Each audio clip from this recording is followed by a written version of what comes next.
పవన్పై అనుచిత వ్యాఖ్యలు, రావణ్పై ఉపా కేసు, 5వ యూట్యూబర్ రావణ్ అరెస్టు, 18 వరకు జ్యుడిషియల్ రిమాండు, నెల్లూరు సెంట్రల్ జైలుకు తరలింపు.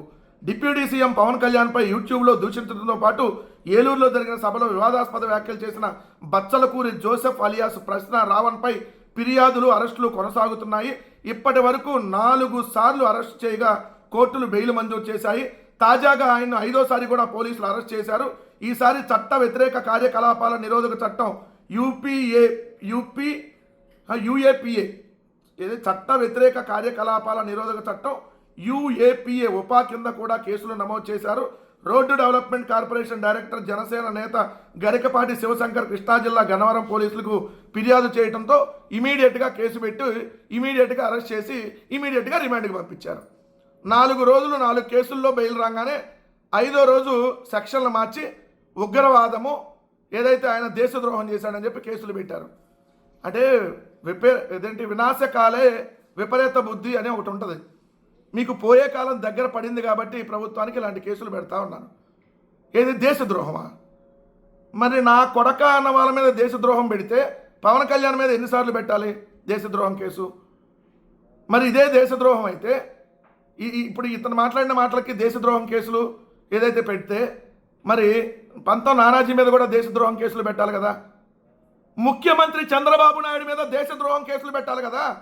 మతాల మధ్య చిచ్చులు పెడుతూ, కులాల మధ్య చిచ్చులు పెడుతూ, తిరుమల లడ్డులో పంది కొవ్వు, గొడ్డు కొవ్వు, బాత్రూంలో యాసిడ్ అని చెప్పి సిగ్గు లేకుండా మనిషి పుట్టక పుట్టినాడు ఎవడు మాట్లాడినటువంటి భాష మాట్లాడినటువంటి చంద్రబాబు నాయుడు గారి మీద మరి కేసులు పెట్టద్దా? ఇదే కేసులు ఉపా కేసులు. ఉపా కేసు పెట్టాలి కదా. మిస్టర్ ఉపము మీద కూడా ఉపా కేసు పెట్టాలి కదా. మాదాపూర్ ఉపమును ప్రశ్నించినందుకు ఉపా కేసు పెట్టారండి. ఉపమును ప్రశ్నిస్తే ఉపా కేసు. మరి ఇదే ఉపము ఒక్కొక్క నా కొడుకుల్ని సంపేత్త, పాతేత్త, తోలు తెత్త, తిత్తి తెత్త, అరిచేతిలో గీతలు గీత, మటన్ కొట్టు మస్తాన్లాగా మొత్తం కైమా చేసి పడేస్తా అంటే నో కేస్. ఇప్పుడు కూడా మాట్లాడుతున్నాడు సిగ్గు లేకుండా ఉప ముఖ్యమంత్రి పొజిషన్లో ఉండి. కానీ ఆయన మాత్రం ప్రశ్నిస్తే కేసు. ఎంత దారుణమో చూడండి. ఈరోజు సాయికృష్ణ శవం దొరకదు, బూడె దొరకదు, చిన్నారి ఆచూకీ దొరకదు.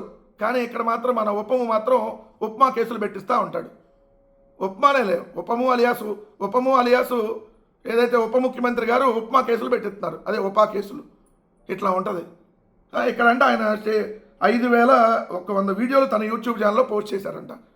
మరి 5,100 వీడియోలు ఇప్పటి వరకు చేసినటువంటి రావణ్ మీద మరి మీరు కేసులు పెట్టారని అంటే ఎంత దారుణమో చూడండి.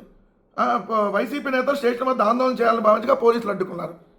మీ ఆంధ్రజ్యోతి మారరా? మీరు కడుపుకి అన్నం తినరా కొద్దిగా కూడా? వైసీపీ నాయకులు ఎందుకు వెళ్ళారు? అక్కడికి వెళ్ళలేదు కదా. కానీ మీరు చూడండి, అక్కడ జైబీ పార్టీ నేతలు వస్తే వాళ్ళని వైకాపా నేతలుగా రాసేస్తున్నారు.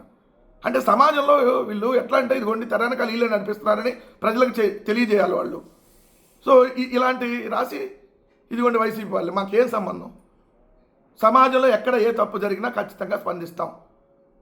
యూట్యూబర్ రావణ్ని మీరు వేధిస్తున్న తీరు మీద మేము ఖండిస్తున్నాం. మరి యూట్యూబర్ రావణ్ మీద కేసు పెట్టినప్పుడు ఉప ముఖ్యమంత్రి మీద కూడా కేసు పెట్టాలని అడుగుతాం డెఫినెట్గా. అట్లని చెప్పి ఆయన మాట్లాడిన ప్రతి మాటకు మేము మద్దతిస్తున్నామని కాదు. ఇప్పుడు జలాశ్రవణ్ మాట్లాడేటటువంటి ప్రతి మాటకు మేము మద్దతిస్తున్నామని కాదు. ఏదైతే అంశాల వారీగా ఖచ్చితంగా తప్పులు జరిగినప్పుడు తప్పని అంటాం, వాళ్ళ మీద మీరు తప్పుడు విధానంగా వెళ్తున్నప్పుడు తప్పుడు విధానమే అంటాం. దానికి ఒక ప్రొసీజర్ ఉంటుంది. ఇప్పుడు ఈ దేశద్రోహం కేసులు పెడతారా అంటే రిమాండ్కి వేయాలి, జైల్లో చంపేయాలి. నాకు తెలిసి రావణ్ గారికి ఖచ్చితంగా ప్రాణహాని ఉంటుంది. సో ఈ పోలీసుల్ని చెప్తా ఉన్నాం, రావణ్కి ప్రాణహాని తలపెట్టేటటువంటి కార్యక్రమాలు చేయబోతా ఉన్నారు. అందుకనే రిమాండ్ని తప్పుడు కేసులు పెట్టి రిమాండ్కి వేసినటువంటి పరిస్థితి. సో వాళ్ళ కుటుంబ సభ్యులు ఇప్పుడు ఇమీడియట్గా ఏదైతే రావణ్ ఉన్నటువంటి ఏదైతే నెల్లూరు జైల్లో ఏదైతే audio and video recording live పెట్టించాలని కోరాలి. లేండి పోలీసులు ఖచ్చితంగా 3rd డిగ్రీ ప్రయోగించి సాయికృష్ణే లేపేశారు. ఇల్లు సమ్మె దొరకకుండా చేశారు. రేపొద్దున ఏమో రావణ్ తప్పించేసుకున్నాడని చెప్పేసి రావణ్ కూడా లేకుండా చేరని గ్యారంటీ ఏంటి? ఎందుకంటే ప్రస్తుత వ్యవస్థ అలా ఉంది. ఎందుకంటే కక్ష కట్టాడు పవన్ కళ్యాణ్. కక్ష కట్టి తనను ప్రశ్నిస్తే సమాధానం చెప్పలేనటువంటి చేతగాని స్థితిలో ఉండి తప్పుడు కేసులు పెడుతున్నారంటేనే మీ పతనం ఆరంభమైందని అర్థం.